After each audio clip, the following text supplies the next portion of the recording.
జై భారత్ రాజశాను తోటి భారతీయులందరికీ నిర్ణయించుకునేది ఏంటంటే, మన దేశ యొక్క సరిహద్దుల్లో జరుగుతున్నటువంటి అనేక రకాలైనటువంటి విధ్వంస చర్యలు చూసినట్లయితే, ఇటు బంగ్లాదేశ్ కానీ, ఇటు పాకిస్తాన్ కానీ, అటు శ్రీలంక కానీ, ఈనాడు నేపాల్, మన చుట్టుపక్కల ఉన్నటువంటి ఈ దేశాలన్నింటినీ కూడా ఈ రోజున అస్థిరపరుస్తున్నటువంటి శక్తి ఎవరు అంటే, ఒక డీప్ స్టేట్ అనేటువంటి ఒక దెయ్యం ఉంటుంది. ఆ దెయ్యం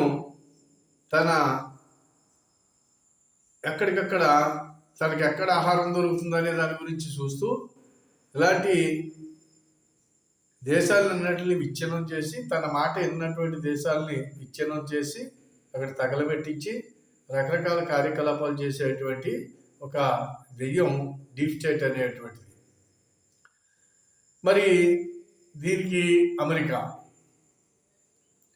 మరి ఈనాడు నేపాల్ పరిస్థితి చూసినట్లయితే, మనం అక్కడ ఉన్నటువంటి పరిస్థితుల్ని ఒకసారి అధ్యయనం చేసినట్లయితే, అక్కడ ఉన్నటువంటి యువత పార్లమెంటు భవనం తగలబెట్టింది, మాజీ ప్రధాని భార్యను తగలబెట్టారు. సరే, ఇంకా అనేక రకాలైనటువంటి విషయాల్లో చాలా తగలబెట్టేసి ప్రభుత్వ ఆస్తులను ధ్వంసం చేశారు. ప్రధానమంత్రిని దేశం పారిపోయేలా చేశారు. ఇలా రకరకాలైనటువంటి విధ్వంసం అక్కడ సృష్టించారు. అక్కడ అవినీతి రాజ్యమేలింది. ఎప్పటి నుంచో అవినీతిలో కూరుకుపోయింది. ఎమ్మెల్యేల కొడుకులు, మంత్రుల కొడుకులు వాళ్ళ భాగభాగ్యాలకి, వాళ్ళ విలాసాలకు మాత్రమే ఈ సంపదనంతా దోచుకుంటున్నారు. ఇక్కడ యువతకి ఉద్యోగాలు లేవు, నిరుద్యోగంతో బాధపడుతున్నారు, తినడానికి తిండి లేదు, కట్టుకుంటానికి బట్ట లేదు అనేటువంటి పద్ధతిలో వీళ్ళు వ్యవహరిస్తూ ఉన్నారు అనేది వాళ్ళ వాదన. అనేది ఇదంతా పచ్చి అబద్ధం. అవినీతి ఉంటే ఉండొచ్చు, కాదని అన్నాం. ఎంచేతంటే కమ్యూనిస్ట్ దేశం కదా అది. కమ్యూనిస్టులు పరిపాలించే చోట అవినీతి ఖచ్చితంగా ఉంటుంది.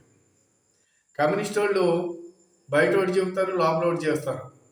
అది కాబట్టి చైనాతోటి సంబంధాలు పెట్టుకున్నటువంటి ఇప్పుడు ఇటు పాకిస్తాన్ కానివ్వండి, బంగ్లాదేశ్ కానివ్వండి, ఈనాడు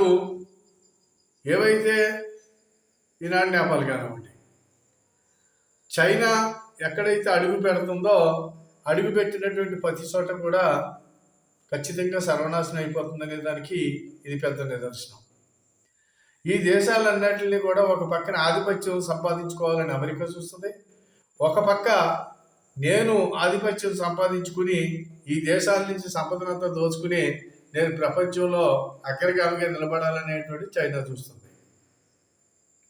అయితే ఈనాడు నేపాల్లో చూసుకున్నటువంటి ఇది అయితే నిజంగా అవినీతిలో కూరుకుపోయినప్పుడు మాజీ ప్రధాని భార్యను కూడా ఈరోజు తగలబెట్టారు అంటే, మరి అంత అవినీతిలో కూరుకుపోయినప్పుడు వీళ్ళు సరైనటువంటి గవర్నమెంట్ని, ప్రభుత్వాన్ని ఎన్నుకోవాల్సినటువంటి అవసరం ప్రజలకు ఉందా లేదా? ఇప్పుడు రాజార్క పాలన ఉండేది, దాన్ని తీశారు. 15 సంవత్సరాలు అవుతుంది. 15 సంవత్సరాలకు 10 మంది ప్రధానులు అయిపోయారు ఇప్పటికి. మరి ఎందుకు ఆ రకమైనటువంటి ప్రభుత్వాలను ఎన్నుకుంటున్నాయో ప్రజలే దీనికి సమాధానం చెప్పవలసినటువంటి అవసరం ఉంది.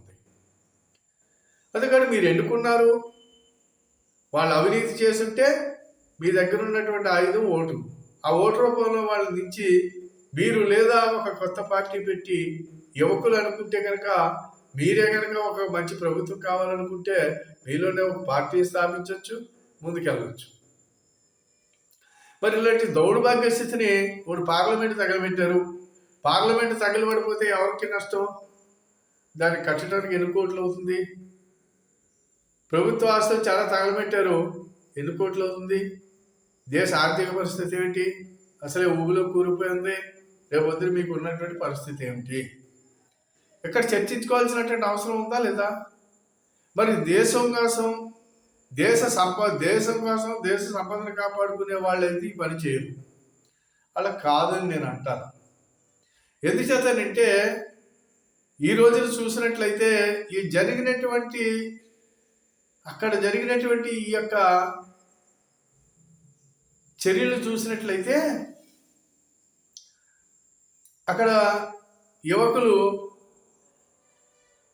ఆ దేశం నేపాలస్తులే యువకులే ఈ రకంగా చేశారని మాత్రం నేను అనుకోను. ఎందుచేతనంటే అలా దేశభక్తుడు ఎవడో కూడా తన దేశం గురించి ఆలోచించేవాడు ఎవడో కూడా ఆ రకమైనటువంటి పనులు చేయరు.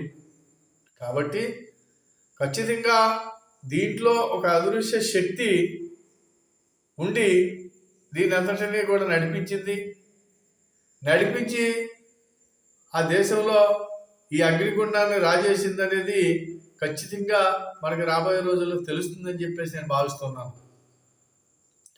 మరి ఎందుకు ఈ రకంగా జరుగుతుంది? ఇలాంటి కార్యక్రమాలు మరి ఏమి సాధిద్దామని చెప్పేసి భారత చుట్టూ ఉన్నటువంటి దేశాలన్నింటినీ కూడా అస్థిరపరుస్తున్నటువంటి ఏదైతే ఒక అదృశ్య శక్తి ఉన్నదో ఆ శక్తిని మనం గమనించుకోవాల్సినటువంటి అవసరం ఉన్నది. వెళ్ళిపోతే ఈ మధ్యలో మన ప్రభుత్వం మీద ఒక 5-6 నెలల్లో ప్రభుత్వాన్ని దింపేస్తాం.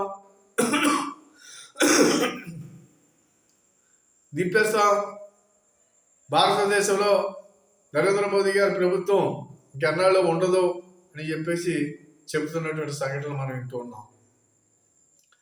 భారతదేశంలో అడుగు పెట్టి ఇలాంటి చిలిపిచేష్టలు చేయడానికి ఇలాంటి టింగర వేషాలు అయితే తోలు తీసేస్తాం, అంత తేలిగ్గా ఉండదు. అర్థమైందా? ఇక్కడ అదృశ్య శక్తులు మన దేశంలో చాలా ఉన్నాయి. ఆ అదృశ్య శక్తి ఇక్కడ నీడలో పనిచేసేటువంటి ప్రతిపక్షం ఉన్నది. ఇక్కడ ఇంకా అనేక మంది సేఫర్ సెల్స్ ఉన్నారనేది ఎప్పటికప్పుడు బయటపడుతున్నారు. ఎప్పటికప్పుడు వాళ్ళని చర్యలు తీసుకుంటాం జరుగుతుంది. ఇంకా ఎవరైనా ఆ టైప్ ఆఫ్ సేఫర్ సెల్స్ కానీ ఆ టైప్ ఆఫ్ కార్యకలాపాలు చేయాలనేటువంటి ఆలోచన చేసే వాళ్ళు ఎవరైనా ఉంటే మట్టిలు ఎరగదండి బొక్కలు వేసేయటం జరుగుద్ది, లేదంటే కాల్చిపడేయటం జరుగుతుంది. ఈ దేశం ముఖ్యం. ఈ దేశంలో ఏ రకమైన అరాచక శక్తులు ఎంటర్ అవ్వాలని చూసినా ఎంటర్ అయ్యేటువంటి అదృశ్య శక్తులకి ఇక్కడ ఉన్నవాళ్ళు ఈ రాహుల్ గాంధీ కానీ ఇలాంటి వాళ్ళు ఎవరైనా సరే చాలా మంది కనిపిస్తున్నారు. వీళ్ళు చెయ్యాలని చూస్తే కనుక వీళ్ళందరినీ కూడా రోడ్డు మీద పెట్టి తరి కొట్టే పరిస్థితి వస్తుందని చెప్పేసి ఈ సందర్భంగా నేనైతే ఖచ్చితంగా చెప్పగలను. అందుకని నేను భారతీయులందరినీ నేనేం కోరుకుంటున్నానంటే ఉన్న పరిస్థితులు చూడండి, చుట్టూ జరుగుతున్నటువంటి సంఘటనలు చూడండి. నేపాల్ దేశంలో జరిగింది, అక్కడ ఉన్నటువంటి దేశభక్తులు ఎవరో చెయ్యరా పని. అక్కడ ఒక అదృశ్య శక్తి అక్కడ మంటలు రేపింది, ఆ మంటల్లో కాలి బూడిదైపోయింది నేపాల్ దేశము. ఇది మర్చిపోకండి. ఆ దేశం ఇంకా ఇప్పుడు బాగుపడదో, దానికి తినడానికి తిండి ఉండదో, ఖచ్చితంగా కట్టుకుంటానే బట్టలేని పరిస్థితి అక్కడ వస్తుంది. అంతే కాబట్టి ఎవరైనా సరే నిరసన తెలియజేసే హక్కు ఉంటుంది. నిరసన తెలియజేస్తే నువ్వు ప్రభుత్వ ఆస్తుల మీదకి వెళ్ళవలసిన పని ఏంటి? నువ్వు మామూలుగా ప్రజల ఆస్తుల మీదకి వెళ్ళవలసిన పని ఏంటి? నువ్వు అమర నిరాధన చెయ్యి, లేదా 10 మందిని వేసుకుని ఊరేగు, నాకు ఇది ఉంది నీ కోరికట్టు తెలియచేయాలి. అంతే తప్పించి పిచ్చి చేష్టలు చేస్తే తోలు తీస్తారు. ఇదివరకు లాగా భారతదేశంలో ఈనాడు ఉన్నటువంటి ప్రభుత్వం ఎవరిష్టం వచ్చినట్టు ఆటలు సాగితే మాత్రం ఇక్కడ ఏమీ అంత తేలిగ్గా ఉండదు. ఎవరిని ఎక్కడ తొక్కి నారలాగాలో నా కొడుకుల్ని అక్కడ తొక్కి నారలాగుతారు. ఇది భారతదేశం మీదకి వస్తుంది. నెక్స్ట్ ఈ డీప్ స్టేట్ అనేది భారతదేశం అమెరికా వాళ్ళందరూ పన్నాగ వేసి ఉన్నారంటే అమెరికా వాడు కాదు కదా, ఆడ అమ్మ పుట్టించినవాడు, ఆడ అమ్మ పుట్టించిన వాడికి కూడా ఇక్కడ సాధ్యం కాదు. భారతదేశంలో ఈ దేశాన్ని కాపాడుకోవటానికి యావత్తు సమాజము సిద్ధంగా ఉంటుంది. ఎక్కడైనా సరే అక్కడక్కడ చీడ పురుగులు ఉంటే వాటిని తొక్కి మంటల్లో వేసి కాల్చేస్తామనేది కూడా ఈ రకంగా నేను చెప్పగలను. అంతే కాబట్టి దేశంలో ఉన్నటువంటి తోటి భారతీయులందరికీ నేను చెప్పేది ఏంటంటే ఎన్నాటిని అబ్జర్వేషన్ చేయండి. ఎందుకు జరుగుతుంది, ఎక్కడ జరుగుతుంది, ఎలా జరుగుతుంది అనేది.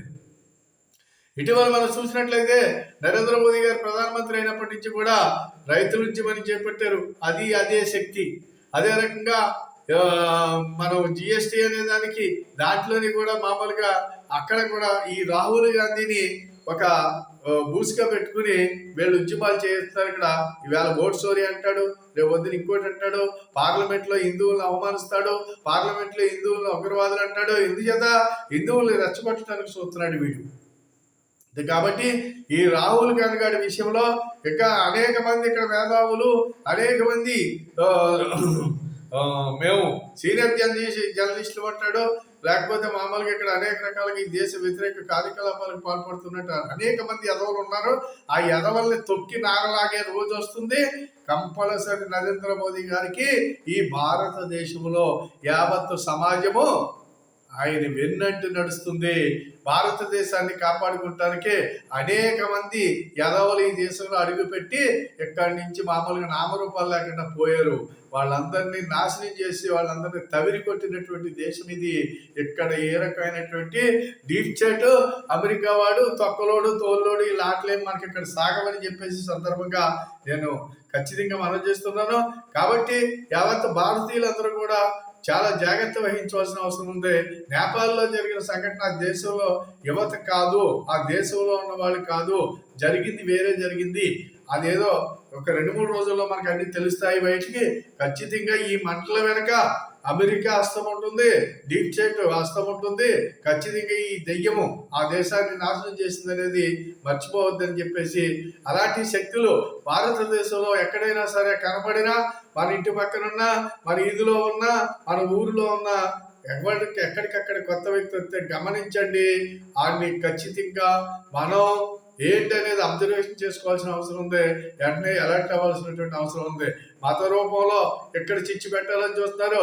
ఏ మతతత్వాదైనా రోడ్డు ఎక్కి పిచ్చి చేష్టలు చేస్తే మక్కిలు ఇరగదంటం జరుగుతుంది. ఖచ్చితంగా స్పాట్లో పోలీస్ కేసులు కూడా వద్దు. ఎక్కడికక్కడ ఇరగదీసిన కోడికల్ని మక్కిలు ఇరగదండి, ఎక్కడికక్కడ పక్కన తోయండి. ఈ రకమైన చొరవ చేయండి. ఖచ్చితంగా జాగ్రత్తగా ఉండండి. దేశం అనేక శక్తులు మన మీద కన్నేసించినాయి. భారతదేశం ఎంత అభివృద్ధి చెందిపోతుంది, ప్రపంచంలో అగ్రభాగానికి వెళ్ళిపోతుంది. ఈ రోజున 3వ స్థానంలోకి వచ్చేసింది. ఇది నెంబర్ 1 స్థానంలోకి వెళ్ళిపోద్ది. ప్రపంచంలో నరేంద్ర మోదీ గారు నెంబర్ 1 స్థానంలో ఉన్నారు. 75% జనాభా ప్రపంచంలో ఆయన్ని గొప్ప నాయకుడిగా చూస్తున్నది. అందుకు కాబట్టి ఎట్టి పరిస్థితుల్లో ఈ ప్రభుత్వాన్ని ఉంచకూడదు, నరేంద్ర మోదీ గారిని ఉంచకూడదని చేసే ప్రయత్నాలు ఏవైతే ఉన్నాయో వాటిలన్నిటిని కూడా ఇక్కడ మనం తిప్పుకొట్టడానికి మనం నరేంద్ర మోడీ గారికి అండగా ఉండాలి. ఖచ్చితంగా నా కొడుకుల్ని ప్రతి ఒక్కరిని నరేంద్ర మోదీ గురించి ఎక్కడైనా సరే వ్యతిరేకంగా మాట్లాడితే నా కొడుకుని నాలుగు చీల్చేయడానికి సిద్ధంగా ఉండమని చెప్పి యావత్ సమాజానికి కూడా నేను మరీ విన్నవించుకుంటున్నాను. జై భారత్, జై హింద్. ఈ వీడియో 10 మందికి షేర్ చేయండి, సబ్స్క్రైబ్ చేయమని కోరుతూ సెలవు తీసుకుంటున్నాను. జై భారత్, జై హింద్.